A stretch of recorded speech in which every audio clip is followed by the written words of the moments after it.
Om Namo Bhagavate Vasudevaya. Hare Krishna.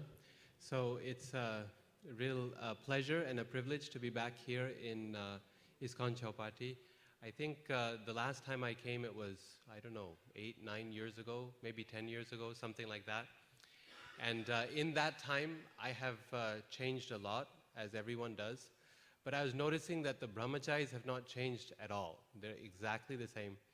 I think brahmacharis have no hair, so you cannot tell whether the hair is gray or white or brown. They stay eternally youthful. And I think Krishna protects the color of the shikha also. It stays very nice all the time. And so it's really so nice to be back here and receive inspiration from all of you. Today we're reading from Canto 11 of Srimad Bhagavatam, Chapter 6, called The Yadu Dynasty Retires to Prabhas. And this is text number 5, which has no purport, so we will read 5 together, and then I will read 6 and 7, along with the purport for 7. Okay? So, please repeat. Tasyam vibhrajamanayam samriddhayam mahardhibhi vyachakshata vitriptaksha Krishnamadbhuta darshanam tasyam vibhrajamanayam samriddhayam mahardhibhi vyachakshata vitriptaksha Krishnam adbhuta darshanam tasyam vibhrajamanayam samriddhayam mahardhibhi vyachakshata vitriptaksha Krishnam adbhuta darshanam tasyam vibhrajamanayam samriddhayam mahardhibhi vyachakshata vitriptaksha Krishnam adbhuta darshanam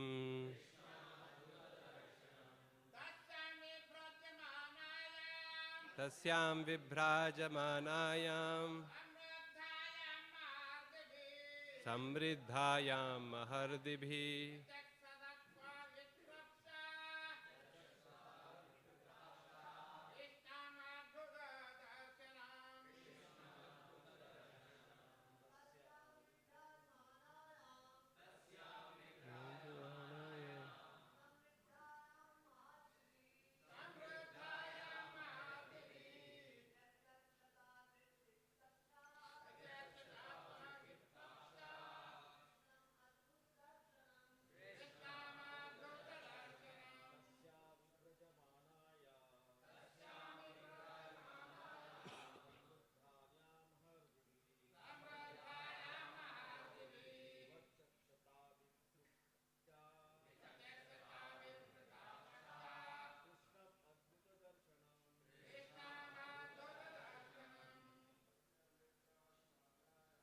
tasyam vibhrajamanayam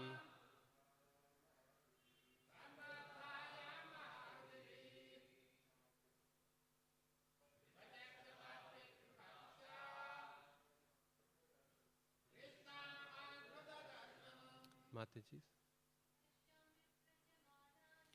Tasyam vibhrajamanayam samriddhayam mahardhibhi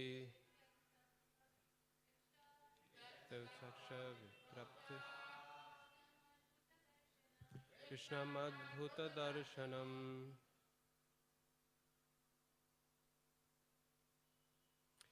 Tasyam, in that Dwarka, vibhrajamanayam resplendent, samriddhayam, very rich, mahariddhibhi, with great opulences, vyachakshata, they saw, avitripta, unsatisfied, aksha, whose eyes, Krishnam, Lord Krishna, adbhuta darshanam, wonderful to behold.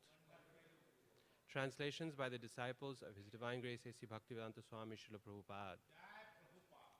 In that resplendent city of Dwarka, rich with all superior opulences, the demigods beheld with unsatiated eyes the wonderful form of Sri Krishna.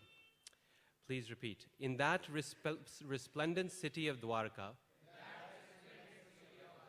rich with all superior opulences, the demigods beheld with unsatiated eyes the wonderful form of Sri Krishna. Text number 6. Svargo dhyano pagairmalyaish chadayanto yaduttamam girbhish chitra padarthabhis tushtuvur jagadishwaram. The demigods covered the Supreme Lord of the universe with flower garlands brought from the gardens of heaven. Then they praised him, the best of the Yadu dynasty, with statements containing charming words and ideas. So the first verse of the Deva's prayers is next. Shri Deva uchuhu natasmate nath padaravindam buddhindriya pranamano vachobhi yachintyate hridhi bhava yuktair mumukshubhir karma mayorupashat. Translation. The demigods began to speak. Our dear Lord, advanced mystic yogis, striving for liberation from the severe bondage of material work, meditate with great devotion upon your lotus feet within their hearts. Dedicating their intelligence, senses, vital air, mind, and power of speech to your lordship, we demigods bow down at your lotus feet. Purport. According to Srila Sridhara Swami, the word sma in this verse indicates vismaya, astonishment. The demigods were astonished that although great mystic yogis are only able to contemplate the lotus feet of the Lord within their hearts, the demigods arriving in the city of Dwarka were able to see before them the entire body of the Supreme Personality of Godhead. Therefore, the powerful demigods fell down like sticks before the Lord. Such full obeisances, called dandavat, like a stick, are described as follows.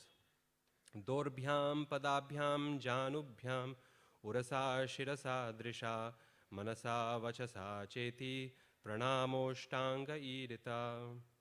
The obeisance offered with 8 limbs are made with the 2 arms, the 2 legs, the 2 knees, the chest, the head, the eyes, the mind, and the power of speech.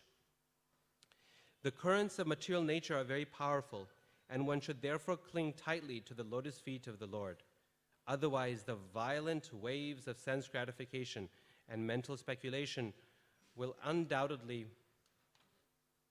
sweep one away from one's eternal constitutional position as the loving servitor of the Supreme Lord. And one will then fall down into the stringent bondage described here as urupashat, a very powerful illusory network. Om Jnanatimidandhasya Jnananjana Shalakaya Chakshurun Militam Jena Tasmai Shri Gurave Namaha. So the Devas are praising Krishna here in Dwarka, and the first thing they do is they praise his lotus feet. I have one request. Would some people mind moving here? It's just completely empty and everyone's so far away. Sorry, it's much nicer to speak to a group of devotees. So thank you. So Krishna is, so the Devas immediately they praise Krishna's lotus feet. Now, Krishna's feet are something very, very special, as I'm sure you know. Normally speaking, when we praise someone, if I want to flatter someone, then I don't praise their feet, right? So if I come up to Harivamsha Prabhu and I say, oh, look, you're looking so handsome today. Blue shirt and nice lines and trousers and everything and smart glasses. I mention everything except his feet, right? I wouldn't go saying, oh, look at your feet are so beautiful, 5 toes and another 5, and your nails. We don't like to emphasize our feet. They produce a bad odor. They don't look very good. We keep them tucked into our body. This is why we sit like this rather than with the feet sticking out, because we're ashamed of our feet. But when the demigods or any devotee praises Krishna's feet, Krishna himself, we always begin with his lotus feet. In fact, when we have darshan of the Lord, then the devotees always look first at Krishna's lotus feet and then rise higher on his form. All throughout the scriptures, the glories of Krishna's feet and their beauty and their fragrance and their flavor even are described again and again and again by devotees.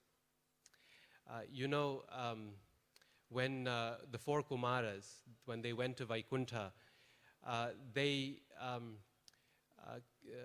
encountered Jay and Vijay, and Jay and Vijay got upset with them, blocked them from coming into Vaikuntha because they didn't know who these 4 boys were.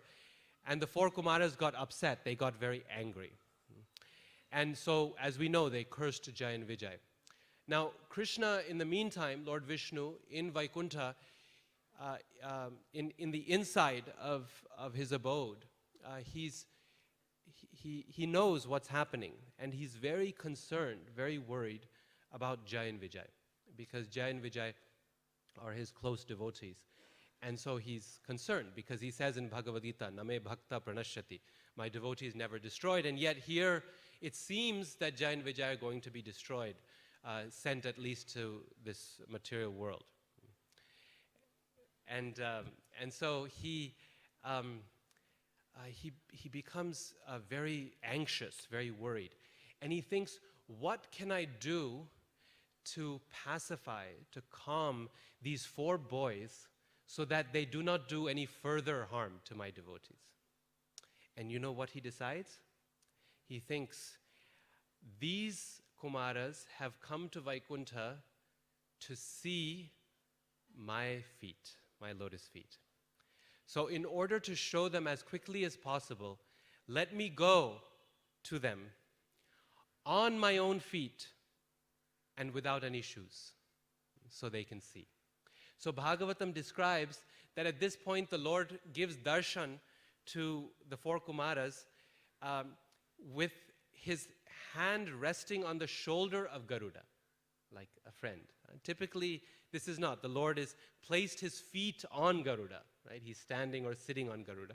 But then you cannot see his feet so easily. So he walks there, he runs there to the gates of Vaikuntha, even though he's not supposed to do this as a king.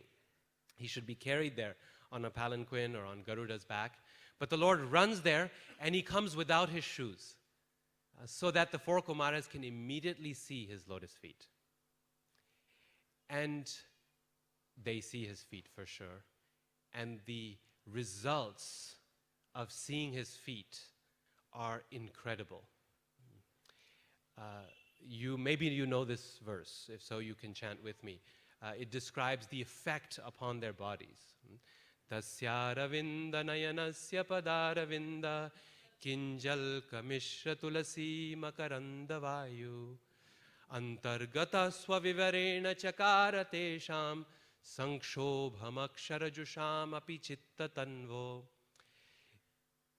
It's described that when tasyaravinda nayanasya, the lotus-eyed Lord, padaravinda, his lotus feet, kinjalka mishra tulasi makaranda vayu, the fragrance, the air was mixed with the fragrance of tulasi from his lotus feet. Now, Prabhupada explains that mixed from the lotus feet, mixed with the fragrance of tulasi, means the fragrance is mixed with tulasi. So tulsi is an addition. It's a flavoring on top. The basic fragrance comes from where? Krishna's feet, right? It's not that it's just the fragrance of tulsi. Tulsi is adding to the fragrance of Krishna's feet. Means Krishna's feet have their own beautiful fragrance. This is significant because we know, feet normally don't smell very good. They smell horrible, actually. But Krishna's feet has a special, special fragrance. And that together mixed with the fragrance of tulsi, when it enters their nostrils, antargata swavivarena, then what happens? Sankshobham. They become agitated. Now, these are 4 boys who have never experienced agitation in their life. This is the whole reason the Kumaras remained as boys, right? They're the oldest. They're the sons of Brahma. But they remain as boys only, just so they never have to experience agitation. Intellectually, they wanted to see Lord Vishnu, but this was a shock. They were not expecting to be swept off their feet by Krishna's lotus feet. They were overwhelmed. And so they didn't, you can just imagine, they didn't know what to expect. It's like the first time that a boy experiences feelings for a girl, right? Some desire rises in the heart at a certain age. It's natural for everyone. It's a very confusing feeling. You don't know where it's coming from, why it's coming. It feels good, and these Kumaras are experiencing something like that, except 1,000 times more intense, because this is for Krishna. It's not material. And they're completely overwhelmed. And Bhagavatam describes that they cannot stop admiring Krishna's feet. They look at Krishna's feet and then they look up and they look at his lotus face, which is so beautiful, full of nectar. But here's the amazing thing. They see Krishna's feet and then they come back to, they see Krishna's face and then they come back to his feet. And the Bhagavatam describes that back and forth, up and down, they don't know what to look at, the face or the feet. This is significant because if you think about it ordinarily, once you see someone's face, there's no desire to see the feet. Imagine, just like if a young man sees a beautiful young woman for the first time, then initially he may hear maybe the tinkling of her ankle bells or something like that. The feet may be attractive. But after you look at her face, does anyone bother with the feet? No, right? Unless you're a brahmachari and you're trying not to look too much. Then you may look at the feet. But otherwise, once you see the face, the feet are not interesting, right? What is it about Krishna's lotus feet that they represent competition for his face? Imagine how beautiful, how amazing Krishna's Charanaravinda, his lotus feet, must be. That when devotees come to see Krishna for the first time, his feet are competing with his face, and the Kumaras don't know which one to look at. His beautiful face or his beautiful feet. So there's something special. There's some special nectar present in Krishna's lotus feet that is so special that the goddess of fortune herself, Lakshmi Devi, chooses to spend her life at Krishna's lotus feet, even though she has many options. She's Krishna's queen, and she's the mistress of all good fortune and opulence in this world. And yet there's something so special about Krishna's feet that she cannot pull herself away from those lotus feet. In fact, those lotus feet are so much full of nectar that even Krishna himself is eager to figure out what that flavor is. You know, when Markandeya Rishi, he is swept up in, he wants to see Krishna's material energy. This is a very interesting desire. You can see he must have been very transcendental to have this kind of curiosity. For us, it would be nothing useful. I want to see your material energy. Well, we're constantly absorbed in that material energy anyway. But Markandeya Rishi was so advanced, he had not enough experience of the Lord's Maya. And so he said, please show me your Maya. So we know the story, he gets swept up in Krishna's mouth. Krishna breathes him in, and he finds himself in this vast ocean, completely thrown around, Bhavsagar. And he's desperate to just survive. But in that ocean, he sees this little boy floating on a banyan leaf. And this boy is Krishna, Vatapatra Shai. He's lying on the banyan leaf. And what is Krishna doing? He's sucking his toe. He's sucking his feet. And the acharyas explain that this is because even Krishna is wondering, what is it about my feet that make them so attractive to all my devotees?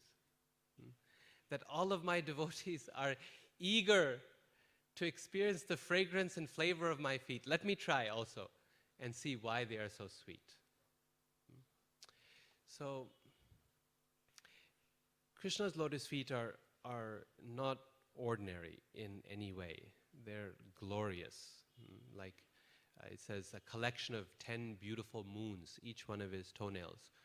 It's like the full moon shining on his lotus feet, which are dark, like the dark night sky, like rain clouds, with 10 moons set in them, and pinkish at the bottom, like lotuses, so soft. So soft they are that the people of Vrindavan, the Brajavasis, get really concerned that what will happen to Krishna when he walks barefoot through Vrindavan and all the pebbles strike his feet. They're in so much anxiety with that worry about his lotus feet. In fact, the gopis are even concerned that when they place Krishna's lotus feet upon their chests, that those chests may be too hard because Krishna's lotus feet are so soft. They're so tender. So this is why they're called lotus feet. They're soft like lotuses, and they are beautiful like lotuses, and they are pink in color like lotuses. So each one of his fingers, toenails, is like petals of a lotus. Right? So many ways. Pankajangraye, Queen Kunti says, Namaste Pankajangraye. I offer obeisances to Krishna, who has lotus feet. Here, Padaravinda, always feet like lotuses. Now, we too, as devotees, have access to those lotus feet of Krishna. We have access in many different ways. The first way that we have access to Krishna's feet is through the pages of Srimad Bhagavatam. The first 2 cantos of Srimad Bhagavatam are Krishna's lotus feet. And one time I recall that my Guru Maharaj, Hanumat Preshaka Swami, he was giving a class in Boise, Idaho, in the United States, and he asked us how many chapters in the first canto of Srimad Bhagavatam. We couldn't remember. How many chapters in the second? We couldn't remember. What are the main themes in Canto 1? Can you list the chapters? We couldn't remember. And Maharaj looked at us and he said, if Krishna were to walk into the room right now, you would not be able to distinguish his lotus feet from the feet of a buffalo. It's a fact. If Krishna were to come in, how do we know that we could recognize his lotus feet? The first thing we would see is his padaravinda, his lotus feet, because that is the first thing that is revealed to anyone seeking darshan of Krishna. When we see those feet, how do we know that they are Krishna's lotus feet? How will we recognize it?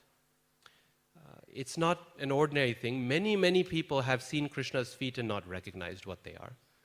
Duryodhana and Dushasana and all of these demons have all seen Krishna's feet. Sometimes they've been kicked by his feet. And they don't know. They don't recognize Krishna still. How do we know we will recognize him? By the pages of Srimad Bhagavatam. In those first 2 cantos, if we know them, if we study them well, we know, okay, Krishna comes, we will be able to see and appreciate and recognize his lotus feet. But the other way in which we get access to Krishna's feet is what's described in the purport for this 3rd verse that I read. Namely, through the simple act of offering obeisances to Krishna, through this act of dandavat, vandanam, offering obeisances, namaskara. you see that whenever devotees offer prayers to Krishna, the first thing they always do is namaskara. They offer obeisance to Krishna. And not just like this, but on the ground, on the floor. Sashtang dandavat vandanam. This is very significant, actually. Every religious tradition of the world has some process of offering obeisances to the Lord, of doing namaskara. In fact, it's so significant that when Krishna gives his final instruction, Bhagavad Gita, he describes what he wants Arjuna to do, right? Manmana bhavamad bhakto madhyaji mam namaskuru. So he describes all kinds of general things. Manmana, think of me. So many ways to think of Krishna. Bhavamad bhakto, be my devotee. That's like the most broad instruction. Madhyaji, worship me. But of all the different processes of bhakti, there's one that he specifically mentions as specific item. Do arti for me? No. Decorate the deity? No. He specifically mentions one thing, which is offer obeisances to me, namaskara, namaskuru, right? So we know immediately this is significant. And every devotee, when they begin their prayers, Namah Pankajanabhaya, Namah Pankajamaline, Namah Pankajanetraya, Namaste Pankajangre, again and again, Namaha, Namaha, Namaha, Namaha, devotees will do. Repeatedly. And here also the devas, Namaha. This offering obeisances is accompanied in every religion. Some form of offering obeisances is there. Whether it's Christians who kneel before the cross, or whether it's Muslims who, when they do their namaz, they do their prayers, then head is on the ground, yes? Or Hindus, or actually Hindus the least, right? We have difficulty, we come to the temple and just... But it's a process in every religion. Put your head on the ground, because to recognize that God is supreme, He is powerful, He is dominant. This is why chapter 11 of Bhagavad Gita, Arjuna's again, Namaha, Namaha, Namaha. What can you do when you meet the most powerful, most frightening individual in all the worlds? All you can do is put your head on the ground and say, please, don't kill me. When they say that in the part of the United States where I come from, there are big bears. Big bears. And they're very tall, like 7 feet tall, much bigger than a man when they stand up. And when these bears come, you know what you should do? If a bear attacks you, what should you do? Fight back? No, one slap and he'll kill you. The only thing you can do is offer obeisances. They don't say obeisances. What these people they describe is you should make yourself completely small. Protect your head and your neck, put your body on the ground, curl into a little ball, face down, and make yourself small. So the bear understands that this animal is not a threat to me. This man will not kill me. He's too small. So you make yourself small and weak. This is the first reaction when people come in contact with God. And this is Arjuna's reaction in chapter 11 of Bhagavad Gita. Oh, make yourself small. Please, don't kill me. Right? You are the judge, you are the master. This is the first reaction. And this is important in terms of offering obeisances. And the first level is just to recognize God is supreme, and if you don't bow before Him, He will have your head. Just that much. But this is the first level of offering obeisances. At a higher level, offering namaskara or dandavat is a sign of us offering not just our head to the Lord. Even the demons did that. Who was the demon? Like, he cut his head for Lord Shiva? Yeah, Rikasura. Even they can do that. But it's offering our false ego in front of Krishna. That Rikasura couldn't do, right? He is so proud. But we're offering, our head means offering our ego. Because all of our ego is centered right here, 90% of it. Few people may be proud of their hands and how strong they are, but most of us know. What are we proud of? First of all, our hair. This is why every religion of the world demands something of our hair. Have you noticed this? Some religions demand us to shave our head, like we do, clean the hair, as a sign of giving up our vanity, our pride. In Jainism, they pluck the hair, like this, by hand. Some religions ask you, don't cut your hair at all, like Sikhism. And then you tie it in a turban.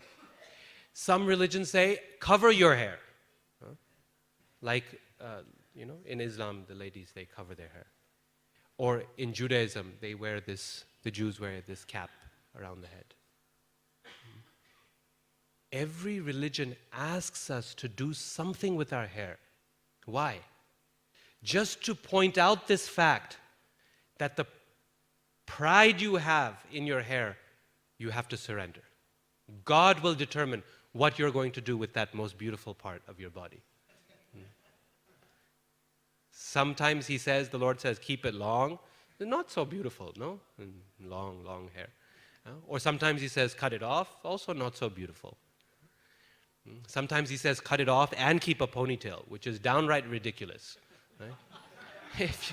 If you go anywhere in the world, then for a man to have clean hair and one thing sticking out, this is funny, no? I mean, even in India, it's funny, right? That's why we see movies with Narad Muni and the Shikhas, like that. Means Krishna is asking us to surrender our pride that we've invested in our hair. But that's just one thing in our head. Then we have pride in our intelligence, how smart we are. And when we say, I was thinking, then where do we point? Up here, our head. Yes? Or our beautiful nose.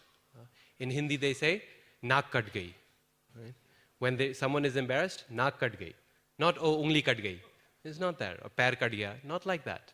If your nose gets cut, then you're finished. Like Shupnaka. So our teeth, beautiful teeth, you know how much money people spend on fixing their teeth? In the United States at least. I don't know in India it's started yet. But it takes years to line up your teeth properly. Means all of our pride is invested in our head. So when we put that head down on the ground in front of the Lord, we are saying, I am offering my false ego at your lotus feet. When Lord Brahma comes to visit Krishna in Dwaraka, you know this story, right? And Krishna says, which Brahma? And Brahma says, me, Brahma. And Krishna knows he's proud. So when he brings Brahma in, then at that time Krishna summons all the different Brahmas from the universe to come, many universes. 10 heads, 100 heads, 1,000 heads. Imagine the potential for pride there as Brahma. Not 1, not 2, not 3, 4 heads minimum. Could be more, right?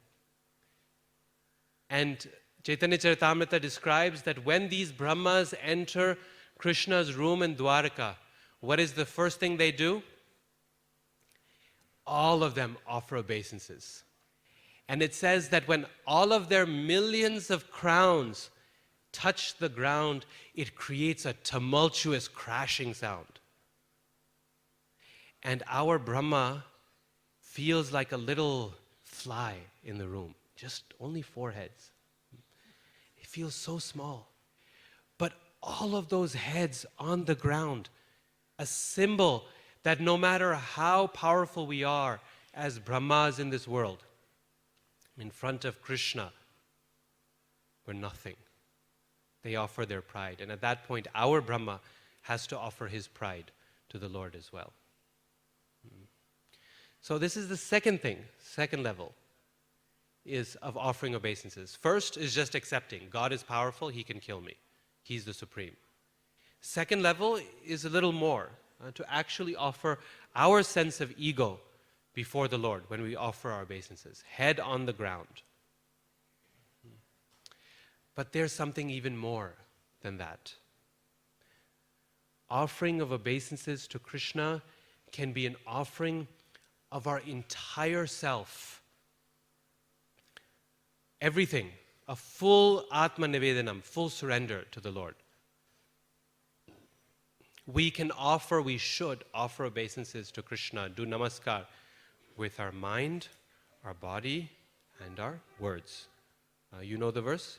Tatte nukampam susamikshyamanam bhunjana evatma kritam vipakam hrid vag vapurbhir vidadhan namaste. They're offering obeisances. Lord Brahma is saying namaste, offering obeisances. How? Hrid, vag, and vapu. Body, mind, and words. All three of them. So this is why when we offer obeisances, when we do dandavats, when we do namaskar, Krishna, Srila Prabhupada asked us to chant his pranam mantra. Nama Om Vishnupadaya Krishna Prishtaya Bhutale Srimate Bhaktivedanta Swamitira Namaste, like that. He asked us to offer, and he said, chant those pranam mantras loud enough that I can hear them.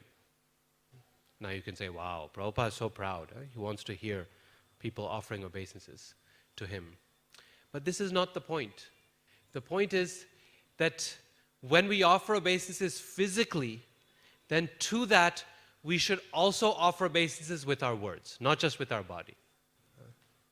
Vak should be there also. That's why when we offer obeisances, it should be with some words of pranama. We offer respects to the spiritual master. There's this nice story. I forget who tells it. Maybe it's Shruta Kirti Prabhu. But he tells how when he was serving Prabhupada, then he would come into the room. Actually, maybe it might be Harishori Prabhu. Anyway, I don't remember. He comes into the room, and you know, when you come into the room of the spiritual master, you offer obeisances, and then you get up, and then you walk out. And when you leave, you offer obeisances, and then you go. So he had to do so many things for Prabhupada. He would come in and out, come in and out. So Prabhupada, at one point, he stopped him, and he said, "What is this hatchet?" And the devotee was, Prabhupada, hatchet? He said, "What is this hatchet?" He's still confused. Prabhupada said, "What is this hatchet?" Right? You know, like a hatchet, like an axe?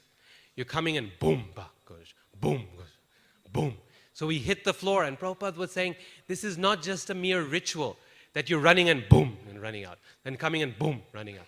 How many times do we offer obeisances in a day? If you're living in the temple constantly, coming into the mandir, offering the kali. So Prabhupada said, let's use our words when we chant, so that when we're on the ground, at least we take one moment to reflect on what is it that we're doing. It's one of the most significant acts of bhakti that we can do. Offering our body, our false ego, our words before the Lord, and if we chant these pranam mantras loudly, then our hope is that by offering our body before Krishna and our words, we might just be also able to offer our heart to Krishna. Hrit. And this is the highest, ultimate level of what dandavat means, of what offering obeisances, of what namaskara means, is that it's the full offering of the heart of the devotee to Krishna. You know, when Dhruva Maharaj saw Lord Vishnu, then the first thing, the only thing he could do was he fell down to the ground. It says like a golden rod, like a stick. Boom. And his hands were outstretched before him. And Bhagavatam describes that while offering obeisances with his outstretched hands, he was in his mind, with his heart, he was pulling Krishna's lotus feet into his heart and holding it there. Means as the devotee offers obeisances to Krishna, we are drawing Krishna's feet into the core of our heart to keep it there. So that our darshan is not just with our eyes, but through our eyes, it goes into our heart and stays there. This is why when we offer dandavats, this purport is describing, we should always offer with the hands out in front of us. Never like this. Always in front. So that we show Krishna, Krishna, I have nothing to hide. This is a position where we make ourselves completely vulnerable, completely weak before Krishna. This is the most dangerous position to be in. Face down, on the ground, lying flat. Anything can happen. Someone comes with an axe, you don't know, right? It's very difficult. It takes time to get up from that position. It's not a quick position. Right? If you need quick action, like Hanumanji, you see him, what position he's in, right? One knee up, ready to launch. Face down on the ground, when they do professional wrestling, boxing, face down on the ground means defeat. You've defeated your opponent. It's the most dangerous, vulnerable, weak position. And that is the position we take before Krishna. That Krishna, look, I have nothing to hide. I have no way to protect myself. I am completely yours. Do as you like. Ashlishyava or Padaratam Pinashtumam. So in that position, Krishna can do Pinashtu, right? He can crush us if he wants. He just has to walk. Boom, we're finished. That is the position of the devotee. That is why when we give namaskara, hands out. Krishna, I have nothing to hide. I'm not keeping... in the United States, they have a lot of guns. You know this, right? So when the police stop you, they're afraid that you may have a gun and attack them. This is not a problem here, but there is a big problem. So the first thing that the police want to see is what? Do you know? Your hands. They want to see that you have nothing in your hands. So when we come before Krishna, we show him, standing during kirtan or on the ground during dandavats, see Krishna, nothing. I'm not bringing any problems, any baggage, anything to you. Completely open. Do with me as you like. When we are able to come to Krishna and offer obeisances with the full offering of our heart, then that becomes the perfection of bhakti. Madhyaji mam namaskuru. Then Krishna says, Mam evaishyasi satyam te pratijane priyosi me. That you are very, very dear to me. I will protect you, don't worry. Because after all, you're face down on the ground, with your nose and hands on the ground. Krishna says, don't worry. You make yourself like that in front of me, I will protect you. Ma shuchaha. Just in the next verse, he says. This is not an easy thing to do. It's a very difficult thing. How many times I've seen people come to the temple and do everything, but not be able to offer obeisances to the Lord. I remember one time we had a Mayavadi guru visit Boise, my hometown in America. And he gave this big lecture and everything in a big auditorium. And then as a matter of courtesy, he came to the temple afterwards to visit. He came with his wife and disciples and everything. They came before the Lord, and they did everyone either on the ground or like this. This big guru who had given big pravachan, the whole theme of his pravachan the previous day was that God is everywhere.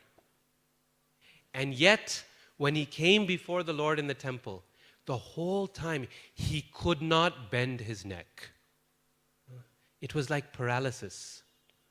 The neck was stuck, completely stuck. He could not bend it the whole time. And so many people, we find, can do everything, but bowing before Krishna is very, very difficult to do. bowing before the spiritual master is even more difficult. People will often bow before God in the temple, but they will say, how can I bow to some man, some human being? And we as devotees can do it easily, regularly. But our challenge is to not make it a mere ritual. To not do it like a karma kanda thing, down and up and down and up. But actually, at least once a day, to offer obeisances to Krishna like we really mean it. Hrid vag vapur bhir vidadhan namaste. With meditation on Krishna's lotus feet. Just once even, if we can do that, then we are practicing bhakti. That is the path of bhakti. This is the beauty of bhakti, that something so small can have such a powerful effect in our life. This is the nature of bhakti. Something so small can be so powerful. And I've seen this with advanced devotees. When they offer obeisances to Srila Prabhupada, many devotees I've seen this. You watch them when they offer dandavats to Prabhupada, before they go on preaching activities or something like that, or before they're they'll offer obeisances, and you look at their face as they're coming up from their dandavat before Prabhupada. Their face, their mood, everything has changed color. You can see that this was a full offering. That Prabhupada, I am your servant. I have nothing else in life. You're taking me from place to place. You're doing whatever you want with me. I am your toy, your plaything. Please do with me as you like. That full surrender we want to accomplish at least once a day when we offer obeisances to Krishna. And Prabhupada has given us such a nice way of doing this in the morning arti, in the greeting of the deities, when we offer obeisances to Krishna and do namaskara, chanting the prayers of Lord Brahma. So this is what the Devas are talking about here. They're discussing this point. Krishna's lotus feet and why they want to offer obeisances to the Lord. How those lotus feet are so much worthy of our worship, of our love, of our darshan. This is how they begin their prayers before offering their respects. So I'll stop here. We have like 1 or 2 minutes. If anyone has any questions or comments or additional thoughts that you want to share, please feel free. Yes. Just 1 second. I remember that when I was young, my father told me that in the old days in France, I'm from France, during the 1700, during the king time, when the people met, they shake hand. That means I have no weapon, you know? Yes. I have no weapon. I shake hand. I have no weapon. This is where it started, shaking hands. Yes. Yes. Nice. You know that the difference between devotees and demons is basically this point, that devotees are willing to offer obeisances and demons are not.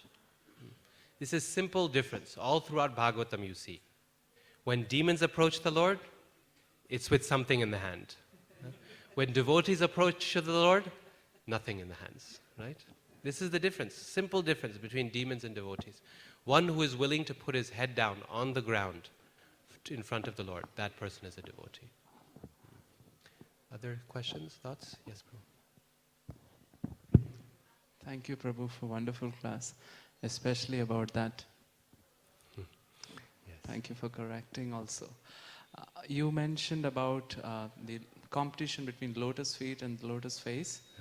Other than Vigraha, of course, we have Bhagavatam, and first and second cantos are the feet, 10th canto is the face.